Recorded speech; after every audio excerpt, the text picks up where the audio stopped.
Well, I just finally finished reading issue 1 of Friendship in Disguise, the Transformers My Little Pony Friendship is Magic crossover. And I thought honestly it was really good. I thought it was a nice little start.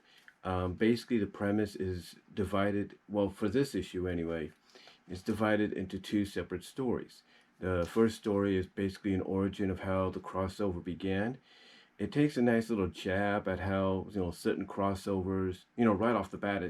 What I'm trying to say is it takes certain jabs at how certain crossovers just don't make sense because you have Quibble Pants from the show reading a crossover comic between Daring Do and the Power Ponies.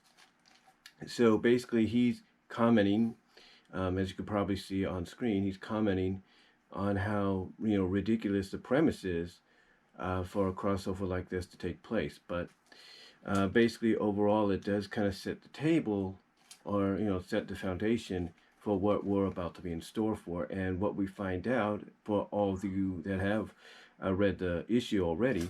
But what we find out basically is Chrysalis is searching for other changelings just like her, and the rest of the changelings that she's been able to recruit, the non-reformed changelings, to kind of get back at Twilight Sparkle and the rest of the main 7, main 8, and Equestria. Now, from a continuity standpoint, this does, if it kind of makes sense, does take place within the season 10 time frame. Now, season 10, of course, is a comic exclusive continuation of the animated series. So basically, long story short, it looks like it takes place in between there because, Chrysalis acknowledges her imprisonment, her recent imprisonment. Twilight even wants to know how the heck you got out. So it's very intriguing. So it's very interesting and intriguing, and hopefully as future issues come out, we'll get a better answer of how Chrysalis escaped her imprisonment. Now, I don't know if it's the imprisonment from the stone prison that she got in the finale of the animated show, or if it's a stone imprisonment, or if it's an imprisonment, I should say, that takes place in the comics. But it does raise a lot of questions of like, okay, what imprisonment is she talking about? Anyway, as she's doing this, it transitions over to Cybertron, and we see that the Autobots are trying to defend a deactivated or kind of malfunctioning space bridge that is, sending off some unusual energy that has attracted the Decepticons. And Shockwave informs Megatron basically that this space bridge isn't doing what a normal space bridge does, which is, reach across stars and all that to other planets.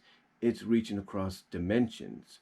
So that's really intriguing. And just as he says this, basically that's when all the Autobots and Decepticons in the vicinity, as well as on the other side, as we'll find out from previews of the upcoming issue, Equestria basically gets sucked in to the space bridge and sent to Equestria. Well, in turn, you have certain characters from Equestria, like I said, as we're going to find out in the next issue or so, get sent over to Earth or over to Cybertron. So basically, as I mentioned, as Shockwave brings this up, that's when the Autobots and Decepticons in the vicinity get sucked into the space bridge and sent to Equestria or various parts of Equestria. Well, certain Equestrians, dragons, ponies, whatever, get sent over to Earth and over to Cybertron. Now, I like how they all encountered each other. You can basically see the setting up, like, the leaders hitting it off, kind of like partnering up because they have the same ambitions, if you will. Twilight obviously noticing that the Autobots, the Transformers, are alive, so she goes to aid them as they're falling, mostly being Optimus and Bumblebee. And as she's going to aid them from falling, she hears Optimus kind of say he's gonna kind of break the fall for him and Bumblebee. And this is enough for Twilight to be like, okay, obviously you guys, whatever you are good. You're not exactly what Chrysalis had in mind. And so basically she saves them from falling. They thank her. They have introductions. and basically Prime has to inform Twilight that, well, you know, we might be, we might be, creatures that change and everything, but not all of us that came through are about peace and harmony or keeping it safe and all that. And you kind of get that image of Chrysalis riding upon the tank mode of Megatron. Now we have a second issue called Shine Like Diamond or something like that, and it introduces us to the meeting between Rarity and Arcee. And how this happens is, like I said, some of the Decepticons and the Autobots got sent to various parts of Equestria. So Starscream ends up in Manhattan, and he's basically using that as his foundational plans to use that as his foundation to make Equestria his empire, to make it his kingdom. And Rarity is trying her best to keep everyone safe. She's trying to basically appeal a little bit to Starscream, kind of throw him off a little bit, distract him. And even though it's not intentional or anything, the distraction is just enough, or the appealing is just enough that Starscream doesn't notice Arcee coming into the picture and taking him out. So after she takes him out and makes him retreat temporarily, you have introductions between Arcee and Rarity, and they kind of see that even though they might be different, they do have a lot in common, mostly protecting their friends no matter what. And this is displayed later on when Starscream comes back with Thundercracker, and they try to get revenge for Arcee driving Starscream off and all that. And we see a great team up, if you will, between Rarity and Arcee, because it looks like Arcee is going to be on her own. She's going to be outnumbered. She's going to have to do the best she can. But Rarity's like, no, that's not going to happen. And she uses her shield, her diamond shield, more increased version, to help protect Arcee from being shot at.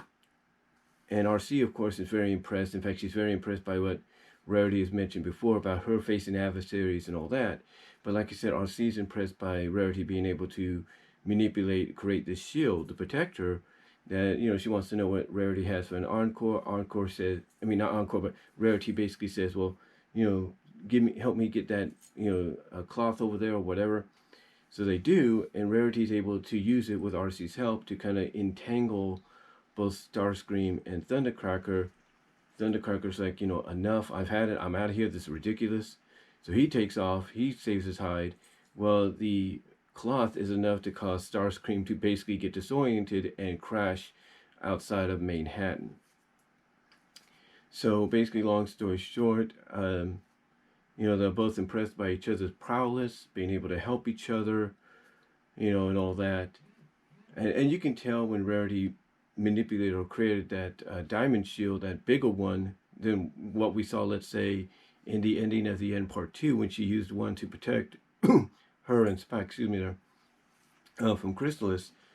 You can tell it took a lot of strain, a lot of effort, because she's sweating a little bit, and I like that little bit of detail. You're adding that little bit of sweat, kind of showing the strain and how much it took out of her. But long story short, the second story in this issue ends with both Rarity and Arcee confirming that they're becoming friends, if not fast friends, and that's about it. And then, of course, the rest of the issue gives you the cover for the next issue, which one of the main stories is going to focus on Grimlock and Spike pairing up. And then it gives you a cover gallery of these 3 covers, as well as the other one with Prime and Twilight. Overall, I thought this issue was a great beginning, a great start to this crossover. I like the stories and how they're structured. And also, again, I like the little jab at the beginning where they kind of acknowledge how a lot of people would look at a crossover like this by having Quibble Pants, saying exactly what, some people would say about a crossover like this when he's reading a Power Ponies Daring Do crossover comic, that it doesn't make sense for something like this to take place if, continuity is going to be interrupted or things like that. And there is the newsstand pony that sold him the comics, like saying, kind of responds by saying, you know, exactly what a lot of us would say to those that question it. Hey, I think it's just it's just, you know, for fun. It's just for fun, you know, for people to enjoy, because in reality, a lot of us have always been wanting to see something like this between both franchises, because growing up, you know, in the 80s and 84 up until now, you know, I've always been a Transformers fan, always have been, always will be. And basically, when you look at Generation 4, Friendship is Magic of My Little Pony, and you look at Transformers Generation 1, or at least a more modern take on it now, with the inclusion of newer characters, um, you can kind of see why they did this, because Generation 1 of Transformers, basically, despite not being on the air for that long, had and still has the impact on a lot of people. It's still it's still beloved by a lot of fans who grew up on it, and even some newer fans, and that are getting introduced to it by the parents and the grandparents. So it's basically it has such a residence with people that grew up on it, that even those people that grew up on it, that became fans, bronies, Pegasisters, if you will, of My Little Pony Friendship is Magic, kind of compare the two as being very similar, as having a similar impact and residence on on the fans that, you know, it's accumulated throughout its near decade of existence. So overall, though, I thought, again, the issue was great, and like I said, you know, the little jab at the beginning to kind of acknowledge that, yeah, this might be ridiculous, you know, by having Quibble Pants acknowledge how, or talk about how ridiculous the Daring Do Power Ponies crossover is. I thought it was cute. I thought it was funny. Again though, overall the issue is a great beginning to this crossover.